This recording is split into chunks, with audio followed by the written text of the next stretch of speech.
Good day and welcome to the channel. The film that I have chosen for review today is the 1998 hit film Small Soldiers.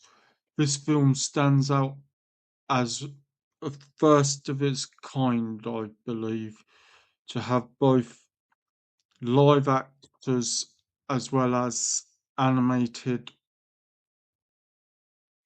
participants in the film. And for this reason, it stands out to be a really great film. But let's consider some basic facts about this particular film to see how great it truly is, shall we?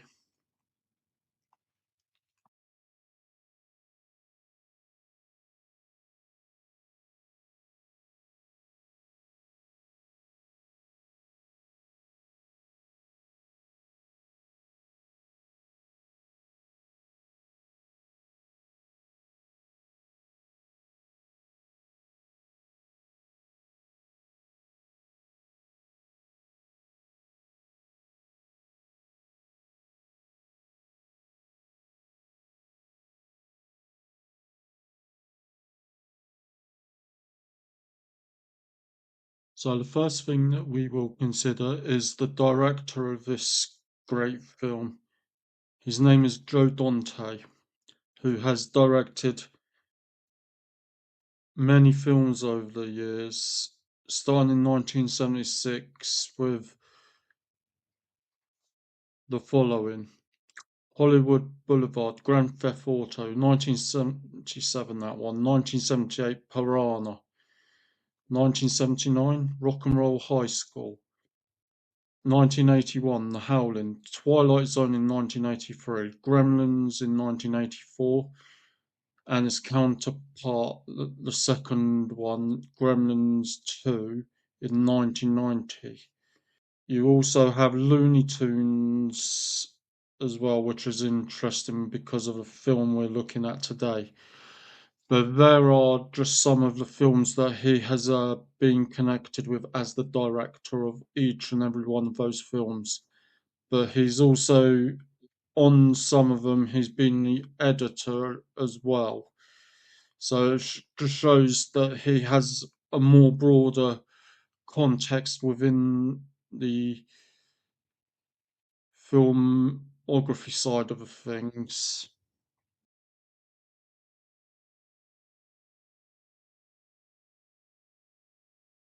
So let's come to the second thing, and that would be the cast of the film. And in order to do this, we're going to divide it into 2 points: live actors and voice actors. We start with Gregory Smith as Alan Abernathy. That would be the boy that befriends the Gorgonites. Then you have Kirsten Dunst as Alan's love interest, Christy Thimple.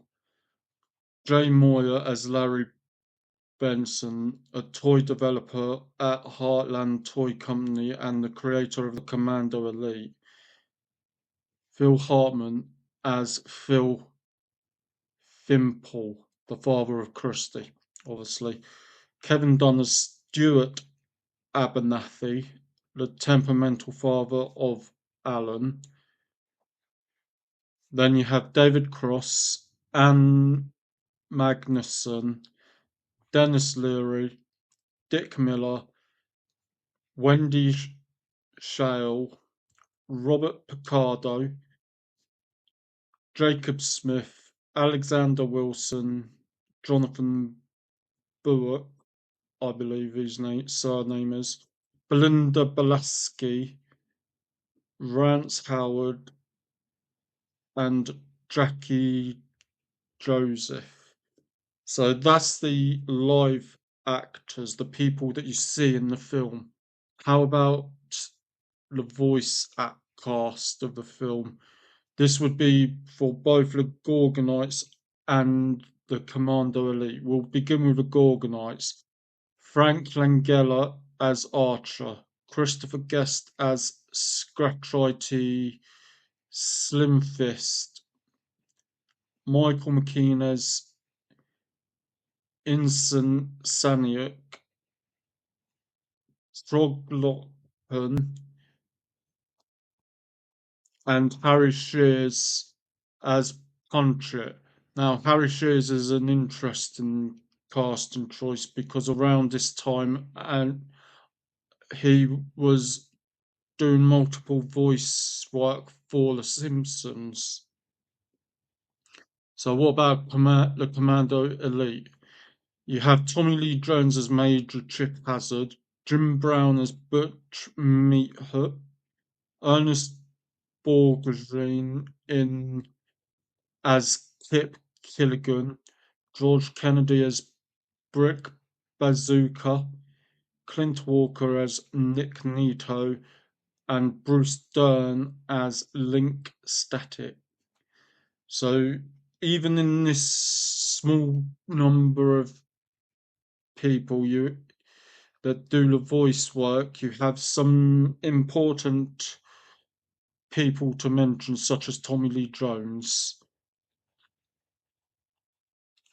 But you also have as one of the live cast members Dennis Leary, who was in a film a few years earlier called Demolition Man, with acting alongside Sylvester Stallone.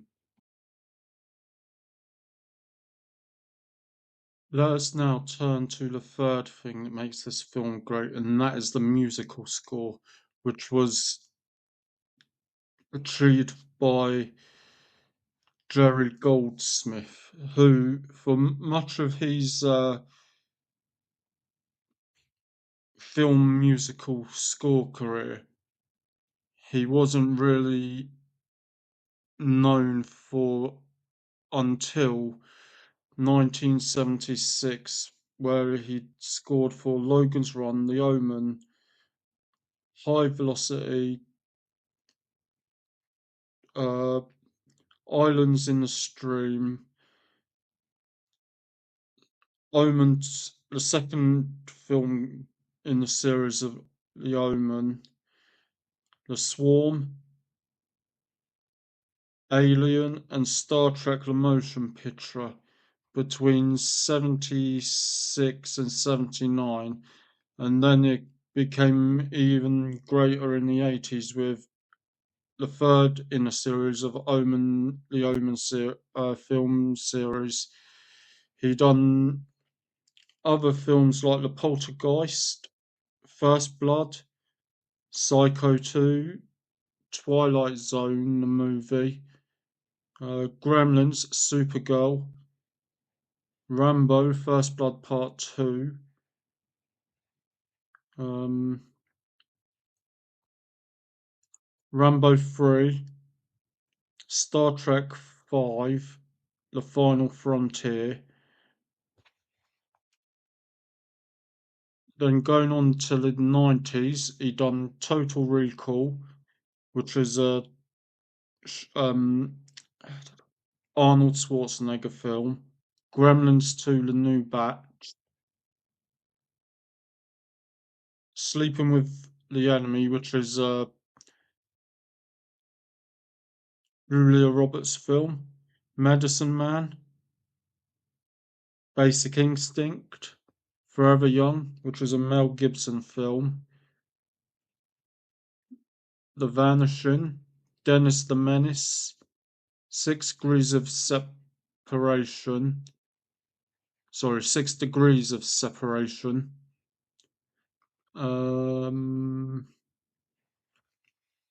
Star Trek Voyager, the TV series. Executive Decision in '96, which was a Steven Seagal film, although it could be more classically classed as a non-Steven Seagal film because he wasn't really in it for very long.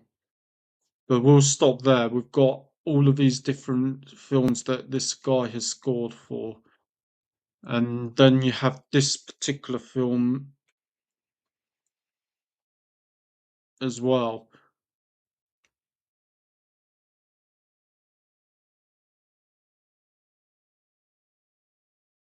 Let's come to the fourth and final thing, and that is the budget and income.